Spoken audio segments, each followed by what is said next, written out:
Bismillahirrahmanirrahim. Assalamualaikum warahmatullahi wabarakatuh. Alhamdulillahi rabbil alamin. Assalatu wassalamu ala sayyidina Rasulillah Sayyidina wa maulana Muhammadin abdillah.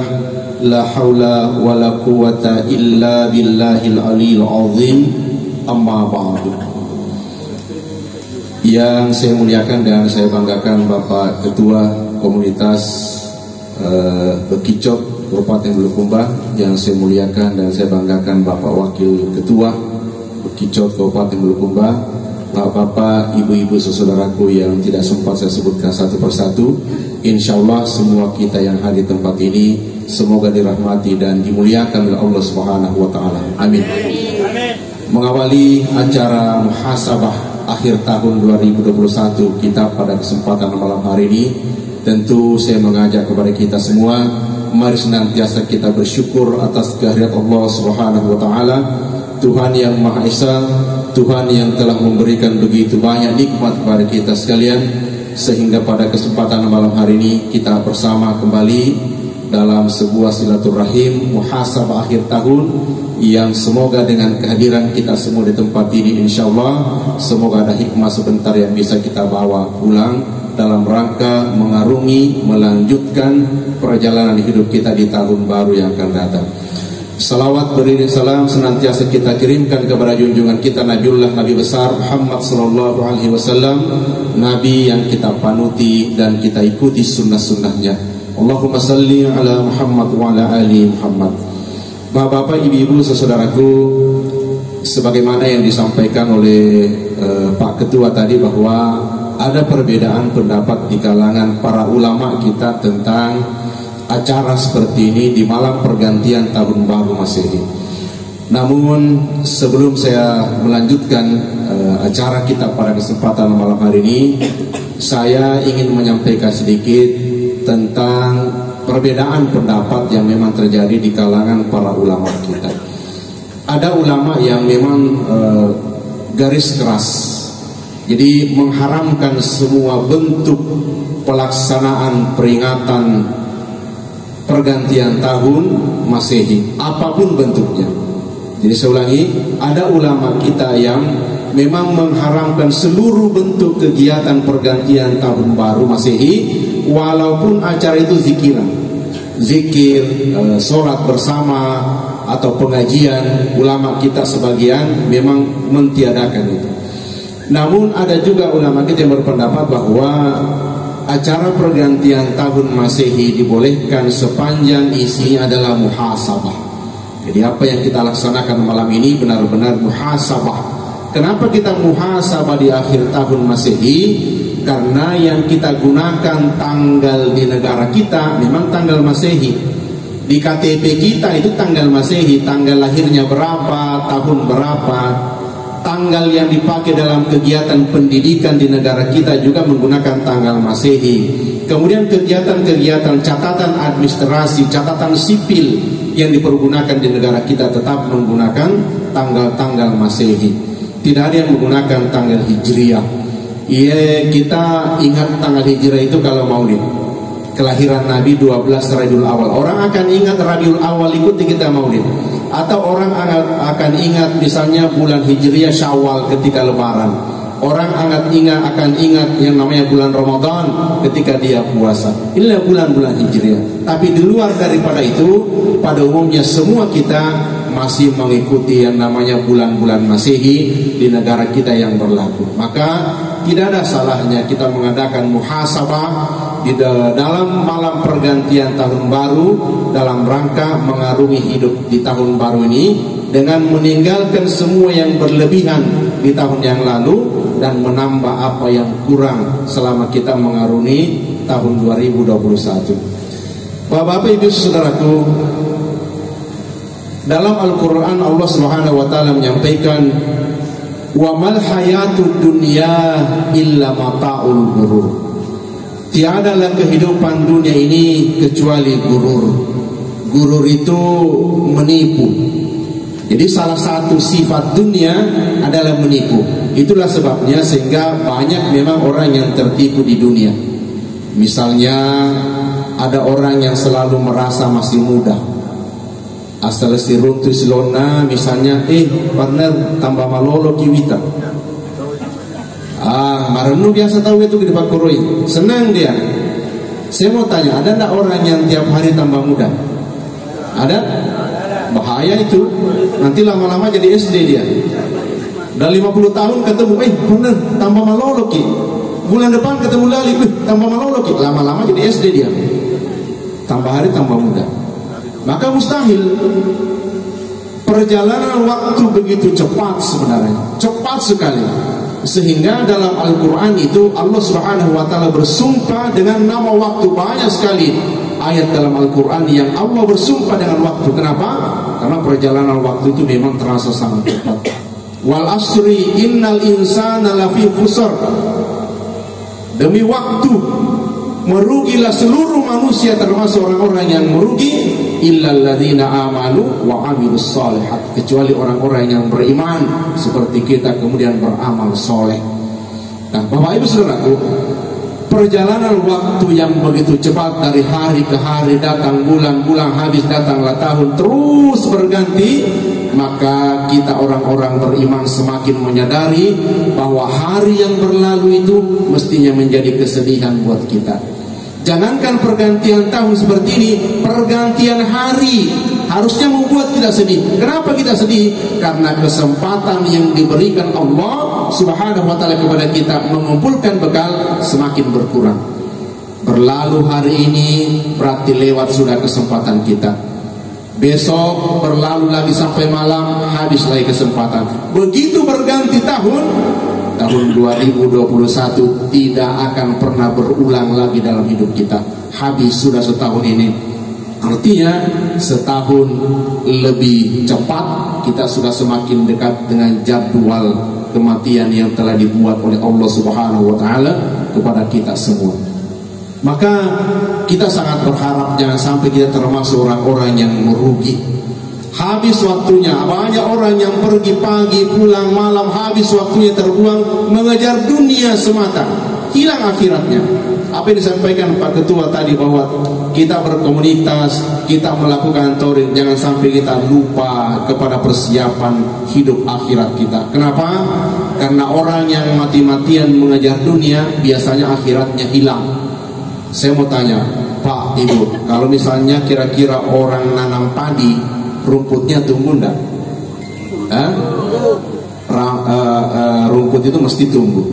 Tapi kalau misalnya orang nanam rumput, kira-kira padi tumbuh enggak? Enggak mungkin.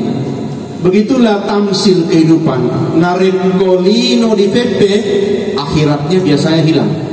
Tapi orang yang mengejar akhirat, mati-matian dia, maksimal dia dalam kehidupan akhiratnya, biasanya dunianya itu ngikut sendiri. Kenapa? Allah SWT menjamin, lillahi ma fis samawati wa ma fil ardh. Dunia beserta isinya ini milik Allah. Kecil kalau Allah mau kasih kita dunia ini, kecil. Tapi jangan sampai saya ceramah begini bahwa seluruh alam dan isinya ini milik Allah. Sebentar kita habis dari sini masuk ke Indomaret, ambil barang coklat, ditanya kita sama kasirnya, lillahi ma fis samawati wa ma fil ardh. Ini semuanya milik Allah. Ditiketi kalau begini, tetap melakukan pembayaran. Nah saudaraku, nikmat umur yang diberikan Allah Subhanahu wa ta'ala kepada kita ini, bisa bertemu dengan tahun baru itu, itulah yang mesti kita syukuri. Bersyukur kita kenapa? Masih diberikan kesempatan untuk terus melanjutkan amal-amal soleh kita. Kita khawatir justru kalau kesempatan itu tidak diberikan. Maka salah satu nikmat besar kepada kita orang-orang beriman adalah mampu melakukan atau mampu bersyukur kepada Allah Subhanahu wa ta'ala. Dan orang yang bersyukur itu ada jaminan, ma yaf'alullahu bi'azabikum in syakartum wa amantum. Allah Subhanahu wa ta'ala tidak akan mengazab seorang hamba yang ketika di hidupnya dia termasuk orang yang bersyukur. Jadi Bapak Ibu Saudaraku, syaratnya kalau tidak mau kena azab di akhirat, bersyukur saja. Mudah sekali. An-Nisa ayat 147. Mengapa Allah Subhanahu wa taala akan mengazabmu kalau kau termasuk hamba yang bersyukur, hamba yang beriman? Jadi narekom kata mati misalnya, semasa hidupnya dia bersyukur, jangan mungkin khawatir, dia tidak akan kena azab itu. Karena begitu janji Allah dalam Al-Quran. Persoalannya adalah kita ini termasuk orang yang bersyukur apa tidak. Itu persoalannya. Sebab jangan sampai kita sendiri bukan termasuk orang yang bersyukur. Lalu sebenarnya apa syukur itu, Pak? Kalau dia berupa nikmat di tubuh yang diberikan Allah, maka cara mensyukurinya adalah mempergunakan nikmat itu sesuai dengan tujuan penciptanya. Itu saja. Jadi kalau diberikan nikmat berupa tubuh dan anggota tubuh kita, cara mensyukurinya gimana, Pak? Dipergunakan nikmat itu sesuai dengan tujuan penciptaan yang diberikan Allah Subhanahu wa taala. Misalnya nikmat penglihatan, nikmat mata ini mahal. Pernah enggak bayangkan, Pak, berapa harganya mata kita? Kalau misalnya ada orang mampir di sini berikan, Pak, Bu, nih ada uang 2 miliar dikasih sama kita, tapi dicongkel matanya satu, ada yang mau enggak? Enggak mau kita. Berapapun dibayar mata kita enggak mau kita. Kenapa? Mahal. Tapi Allah kasih gratis tuh, gratis, pakai saja mata itu melihat. Yang penting syukuri itu. Lalu bagaimana cara mensyukuri nikmat mata? Mempergunakan mata kita sesuai dengan fungsinya. Itu saja. Jadi kalau dia sudah berguna sesuai fungsi penciptanya, berarti kita sudah bersyukur. Nah, pertanyaannya adalah apa fungsi mata itu? Apa fungsi mata? Untuk melihat. Definisi ini sebenarnya masih kurang. Kenapa? Karena kalau fungsi mata kita untuk melihat, berarti tidak ada bedanya mata kita dengan matanya orang kafir. Karena orang kafir pasti sama. Kalau ditanya apa fungsi matamu, dia juga ngomong untuk melihat. Padahal kita orang beriman. Orang beriman itu fungsi matanya harus beda dengan orang kafir. Lalu apa bedanya, Pak? Orang beriman fungsi matanya khusus untuk melihat hal-hal yang diridhoi oleh Allah saja. Jadi ada definisi khusus. Orang kafir boleh lihat apa saja dilihat, tapi orang beriman dikunci dia, dibatasi fungsi matanya khusus melihat hal-hal yang diridhoi oleh Allah saja. Begitu. Laki-laki melihat aurat perempuan istrinya sendiri boleh apa tidak? Boleh. Tidak ada aurat perempuan di hadapan suaminya. Sama laki-laki juga. Tapi kalau misalnya laki-laki melihat aurat perempuan tetangganya, boleh apa tidak? Haram. Haram. Kecuali tidak sengaja. Bonus. Ya namanya orang tidak sengaja, mau dipaksa bagaimana? Pas kita lagi jalan misalnya ada orang mandi misalnya di pinggir jalan, tidak pakai baju, tidak sengaja kita lewat, astagfirullah. Nah itu bonus, tidak apa-apa. Yang penting aja kita itu. Astagfirullah, astagfirullah. Jadi orang yang sadar betul bahwa nikmat matanya ini sesuai dengan fungsinya, dia sudah bersyukur. Maka begitu dia melihat sesuatu yang diharamkan oleh Allah, orang bersyukur itu dia palingkan, Pak, pasti itu. Dan ini teorinya mudah, Pak. Tapi dalam prakteknya benar-benar Allah ingin lihat kita itu ketika kita bertemu, berbenturan dengan hal yang sebenarnya. Misalnya Pak, laki-laki ini semua saya tanya, kalau pas lagi buka-buka Androidnya, tiba-tiba misalnya ada gambar perempuan tidak pakai baju, dilihat apa dimatikan? Itu teorinya mudah, selalu saya katakan. Tetapi pada saat itu benar-benar kita palingkan, Allah lihat tuh kita. Madeshin natanga kapungula ta'ala. Dan ini ujian yang berat sebetulnya. Tapi ketika mampu melakukan itu, kita benar-benar dinilai Allah Subhanahu wa taala bahwa hambaku ini benar-benar dia syukuri nikmat penglihatannya. Wa huwa ma'akum aina ma kuntum wallahu bima ta'maluna basir. Dimanapun kalian berada, Allah selalu berada bersamamu, dan Allah lihat apa yang kamu kerjakan. Di dalam kamar kita tidak ada orang lain yang lihat, sedang melihat sesuatu yang diharamkan Allah. Allah tahu itu, Allah lihat itu. Dan di sini ingin kita buktikan, ya Allah, walaupun tidak ada orang yang melihat saya buktikan bahwa saya termasuk orang yang mensyukuri nikmat mata ini. Apalagi indera-indera yang lain, misalnya telinga. Ini mahal sama dengan fungsinya mata tadi. Kalau misalnya saya ceramah begini, misalnya kita tidak berikan nikmat bisa mendengar, tidak ada gunanya kita duduk di situ. Apapun yang saya sampaikan tidak akan berguna. Itulah nikmat pendengaran yang mahal. Maka ketika nikmat Allah diberikan kepada kita, dipanggil kita oleh Allah, hayya 'alas shalah, terbukti itu orang yang mensyukuri nikmat pendengarannya, dia akan meninggalkan seluruh aktivitas dunianya, dia penuhi panggilan Allah.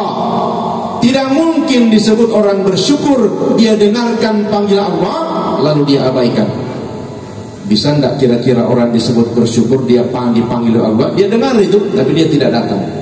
Bagaimana mungkin bisa disebut orang bersyukur? Dan inilah fenomena umat Islam di akhir zaman ini. Betapa banyak orang yang bisa mendengarkan panggil Allah, diberikan nikmat bisa mendengar, tapi dia tidak bisa gunakan itu sebaik-baiknya. Maka saudaraku, bersyukur kita diberikan nikmat melihat, diberikan nikmat pendengaran, dan benar-benar bisa kita gunakan sesuai dengan kehendak yang berikan nikmat. Nikmat kaki bisa berjalan, Masya Allah. Walaupun ini nikmat, tapi ini luar biasa tanggung jawabnya di akhir. Dia akan bersaksi dengan seluruh aktivitas hidup kita selama di dunia. Bahkan bekas-bekas langkah kita akan dikumpulkan oleh Allah, kemudian disuruh bercerita kemana saja kaki ini pernah melangkah. Alangkah bahagianya kita di akhirat kalau ternyata kaki yang kita pakai ini bersaksi tentang banyaknya kebaikan yang pernah kita datangi melangkah. Allahu Akbar. Ya Allah, saya bersaksi malam pergantian tahun itu saya berjalan ke tempat itu ya Rabb, saya mendengarkan tauziah.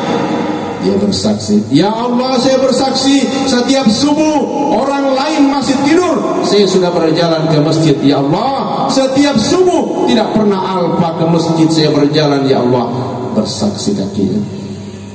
Tapi di sisi lain betapa banyak orang yang nanti akhirnya bersaksi hal-hal yang luar biasa memalukan.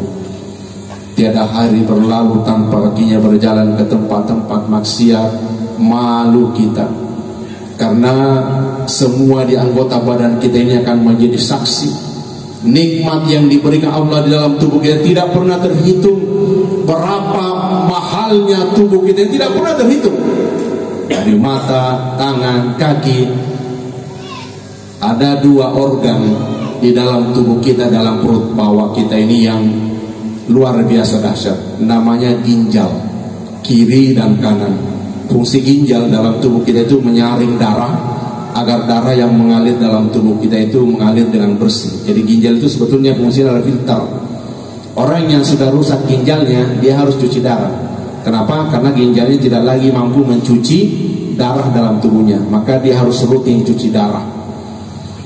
Biaya cuci darah itu macam-macam. Kalau dia sudah parah, itu bisa mencapai 750.000 per satu kali cuci darah. Jadi kalau misalnya dia harus cuci darah 2 kali 1 minggu, berarti dia harus siapkan dana 1.500.000 per minggu agar darahnya tetap mengalir dengan bersih.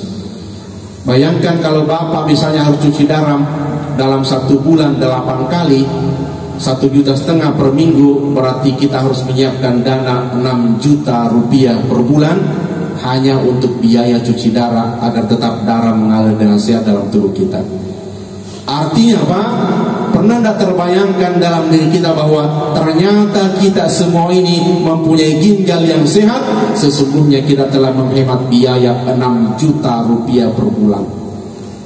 Pernah tidak terlintas di benak kita, ya Allah, begitu besar nikmat yang Kau karuniakan kepada kami, sampai-sampai berapa banyak biaya yang kami harus hemat karena kesehatan yang Allah Subhanahu wa Ta'ala karuniakan kepada kita. Masya Allah, luar biasa. Itulah sebabnya dalam satu surah Al-Quran, Allah Subhanahu wa Ta'ala mengulang-ulang nikmat yang mana dari Tuhanmu yang Kau ingkari, sampai 31 kali diulang dalam surah Ar-Rahman itu. Tidak bisa terbayangkan. Maka Allah sampaikan, la in syakartum la azidannakum wala in kafartum inna adzabi lasyadid. Kalau kau bersyukur, aku tambah nikmat itu, kata Allah. Tapi kalau engkau ingkar, ingat azabku teramat pedih. Jadi narik bersyukur ditambahi. Tapi kalau ingkar, azab. Ada yang pernah bertanya kepada saya, Pak Ustaz, kalau kita bersyukur nikmat ditambah? Ya, saya katanya sudah lama mensyukuri nikmat istri saya, sampai hari ini belum ditambah. Itu tidak selamanya mensyukuri itu terus dia bentuknya kuantitas. Nareko misalnya sedih lalu bersyukur jadi 2 jadi 3, tidak selamanya begitu. Itu namanya kuantitas. Tapi Allah itu kadang-kadang menambah rezeki itu berupa kualitas. Jadi misalnya ada istri tak kita syukuri, bukan berarti ditambah jadi 2 jadi 3, tapi mungkin istri tak jadi ditambah kesolehannya, ditambah taatnya kepada suami, ditambah sehatnya dalam rumah tangga. Itu namanya nikmat bertambah. Jadi Allah Subhanahu wa taala menambah nikmat itu kadang-kadang tidak terbaca oleh kita. Kadang-kadang tidak terbaca. Sehatnya anak keluarga kita itu nikmat yang kadang-kadang tidak kita sadari. Nah, sama yang di rumah tua biasa dan sengedal rezeki hanya selalu berupa materi. Uang, areka dalil. Yang kita maksud dalil itu rezeki. Sama dengan orang sholat duha. Dulu orang berpendapat bahwa orang yang sholat duha itu adalah salah satu sholat untuk memudahkan jalannya rezeki. Begitu cara kita mendefinisikan. Padahal orang tidak menyadari bahwa sholat duha itulah rezeki yang sebenarnya. Saya ulangi, orang sholat duha, definisi dia, kalau orang sholat duha rezekinya dimudahkan oleh Allah. Padahal dia tidak sadar sebenarnya sholat duha itulah rezeki terbesar. Makanya tidak semua orang beriman di muka bumi diberikan nikmat, diberikan rezeki bisa melaksanakan sholat duha. Ya kan? Coba saya berapa banyak orang beriman, nikmatnya, sehatnya, kesempatannya, tapi dia tidak bisa laksanakan sholat duha itu. Itulah rezeki besar. Dan rezeki paling besar, harapan, impian setiap pribadi muslim seperti kita, husnul khatimah. Itulah rezeki terbesar. Mengakhiri perjalanan hidup kita di atas dunia ini dengan husnul khatimah. Dari doa-doa yang sering kita panjatkan kepada Allah, Allahumma inna nas'aluka husnul khatimah wa na'udzubika min su'il khatimah. Tetapi ingat saudaraku, semuanya ini mesti dibarengi dengan usaha maksimal. Sama istiqomah pada akhir hayat itu kan mahal. Istiqomah itu kan sesuatu yang memang tidak diberikan Allah kepada sembarang manusia. Sama dengan misalnya kita dengar ceramah begini kan beda-beda Pak levelnya. Ada orang yang dengar ceramah itu masuk di kanan, keluar di kiri. Mata di kanan, masuk di kiri. Engkau tahu dengar ceramah masuk di kanan, masuk di kanan. Lantak itu. Dia tidak mempan semua, langsung keluar. Ada orang yang dengar ceramah masuk di kanan, turun ke hatinya, diresapi, diamalkan. Tapi tak seminggu dia dengarkan ceramah misalnya berjamaah, dia dengar, dia paham, dia habis dengar ceramah ke masjid dia. Seminggu lenyap sih, hilang. Ada orang yang didengar ceramah, diresapi, dipahami, diamalkan, istiqomah sampai akhir hayatnya dia kerjakan. Itulah yang mahal. Innal ladzina qalu rabbuna Allah summa istaqamu tatanazzalu alaihimul malaika alla takhafu wa la tahzanu wa abshiru bil jannati allati kuntum tu'adun. Orang yang bersaksi Tuhanku Rabbku adalah Allah, summa istaqamu, kemudian istiqomah menjelang akhir hayatnya, tatanazzalu alaihimul malaikah, datang malaikat-malaikat rahmah memberikan selamat. Selamat, surga sudah menantimu. Itulah kematian yang diharapkan oleh setiap pribadi muslim seperti kita. Kemudian saudaraku, perjalanan waktu yang sangat cepat ini kadang-kadang terabaikan oleh kita. Itulah sebabnya Nabi menyampaikan nikmatan, ada 2 nikmat yang kadang-kadang kebanyakan manusia terlupakan, terabaikan, terlelaikan di dalamnya. Apa nikmat itu? As-sihhatu wal farag, nikmat sehat dan nikmat waktu luang. berapa banyak waktu terluang di dalam tahun 2021 yang lalu, maka mulai dalam tahun yang akan datang ini berusaha kita minimalisir, kurangi waktu-waktu yang terbuang percuma itu. Nasabah mega di antara kita yang benar-benar terbuang waktunya. Bayangkan kita duduk tas 1 jam 2 jam habis main HP di handphone. Ada enggak kira-kira seperti itu? Duduk kita kadang sejam 2 jam, biasa tidak syarat sampai 3 jam main game. Padahal salah satu syarat yang dipasang Allah kalau mau masuk surga, walladzina hum 'anil lagwi mu'ridun, orang-orang yang menghindarkan diri dari perbuatan dan perkataan yang sia-sia. Perbuatan dan perbuatan yang sia-sia ini menghabiskan waktu lewat handphone, itu kan perbuatan sia-sia. Kalau belajar bagus, baca Quran lewat handphone bagus, baca hadis lewat handphone bagus, dengar ceramah bagus. Tapi kalau habis untuk main game, tiada gunanya rasanya saudaraku. Kecuali orang yang main game hidupnya di situ. Ada kemarin saya sempat lihat itu, dia main game sampai dapat berapa miliar satu tahun. Tuh ada gamers itu kan, yang penghasilannya sampai puluhan miliar per tahun. Ya hidupnya di situ. Jadi duduknya masalah motor kau curang sampai matinya nanti di situ. Karena ulama kita menyampaikan mautun nasi alathim, kecenderungan manusia mati berdasarkan hobinya. Jadi apa yang dia senangi ketika dia sehat, begitulah nanti dia matinya. Orang yang senang zikir seperti tadi ananda kita, subhanallah, subhanallah, subhanallah, insyaallah dia meninggal dalam keadaan berzikir.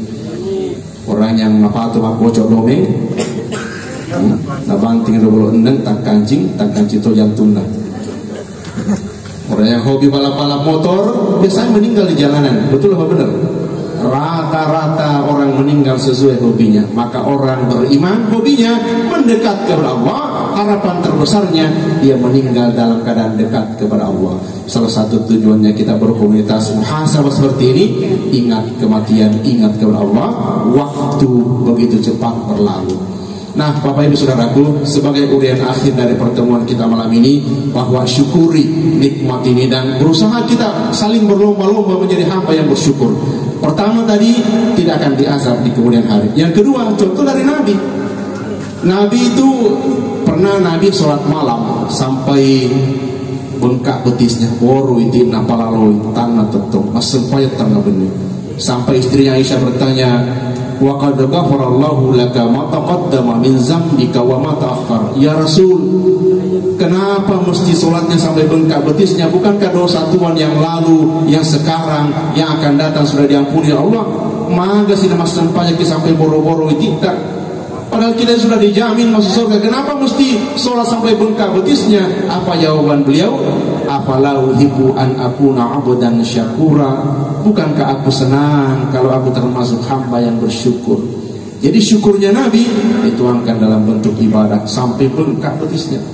Ini main kata biasa tahu boru itu nak boleh batat tong mak domeng. Muka pak boting di batat tong kena detik 2 detik 3 boru. Nabi bengkak betisnya karena dekat kepada Allah. Inilah yang harus kita contoh. Kemudian yang kedua, semoga dengan terjalinnya ada komunitas terbentuk seperti ini, Bulukumba Kijang Community, ini ada silaturahim di dalamnya. Man ahabba ayyubsitalahu fi rizqihi wa yumsa'alahu fi azari falyasil rahimah. Siapa yang ingin dipanjangkan umurnya, dimudahkan jalan rezekinya, falyasil rahimah, hendaklah mereka bersilaturahim. Dan malam ini terjadi silaturahim yang luar biasa, dan saya termasuk yang kadang-kadang dipanggil oleh Pak Ketua mengisi tausiah di pertemuan ke pertemuan Bulukumba Kijang Community ini.